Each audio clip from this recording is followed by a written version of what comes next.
பாண்டியன் ஸ்டோர்ஸ்ல இன்னைக்கு சரவண் கிட்ட கதிர் வைரத்தை போய் சில பேத்துக்கு கொடுத்தா கூட அந்த அருமை அவங்களுக்கு தெரியாதுன்னு சொல்றாரு. சரவணன் யாருக்குன்னு கேட்க பொண்ணு வீட்டுக்காரவங்களுக்குன்னு சொல்றாரு. வைரம் யாருன்னு கேட்க நீதானு புகழ்றாரு. சரவணன் கதிர் கிட்ட எனக்கு ஆறுதல் சொல்றேன்னு சொல்லிட்டு எதோ சொல்லாத, தேவையில்லை, நான் சந்தோஷமா தான் இருக்கேன், ஆறுதல் சொல்றதா இருந்தா அது அப்பா அம்மாக்கு சொல்லுன்னு சொல்றாரு.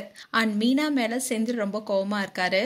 ராஜியும் அங்க வந்து பாண்டியன் சேர்ல உட்காடுறாங்க. அரசி அது அப்பா சேர், நீங்க அண்ணன் பக்கத்துல உட்காருங்கன்னு சொல்ல ராஜியும் தயங்கி தயங்கி உட்காடுறாங்க. அண்ட் கதிருடைய மாமா காலையில் நடந்தது நினைச்சு நீ ஒன்னும் கவலைப்படலையேன்னு சரவணன் கிட்ட கேக்குறாரு. சரவணன் அதெல்லாம் ஒண்ணும் இல்லைன்னு சொல்றாரு.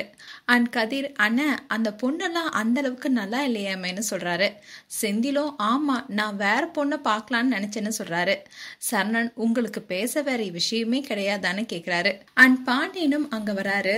அப்போ என்ன பண்ணாலும் உருப்படியா பண்ணணும், ஏனோ தானோன்னு பண்ணக்கூடாது. பெத்து வளர்த்தவங்களுக்கு கல்யாணம் பண்ணி வைக்க தெரியாதா? எல்லாத்துலயும் அவசரம். அண்ணனை தாண்டி ஒண்ணுமே இல்லைன்னு பேச வேண்டியது. ஆனா அண்ணன் மேல வச்சிருக்க பாசம் திருட்டு கல்யாணம் பண்ணும் போது இல்லையோ, நம்ம வாழ்க்கைக்காக அண்ணன் வாழ்க்கைய பறி கொடுக்கறோம்னு யோசிக்கணும்னு சொல்றாரு. அண்ட் கதிரோடைய மாமா சரவணனை பத்தி இவ்வளவு கவலைப்படுறீங்க, ஆனா எனக்கு ஒரு பொண்ணை பார்க்க மாட்டேங்கிறீங்களேன்னு சொல்றாரு. கோமதி நாங்க தான் உனக்கு பொண்ணு பார்த்தேமேன்னு சொல்றாங்க.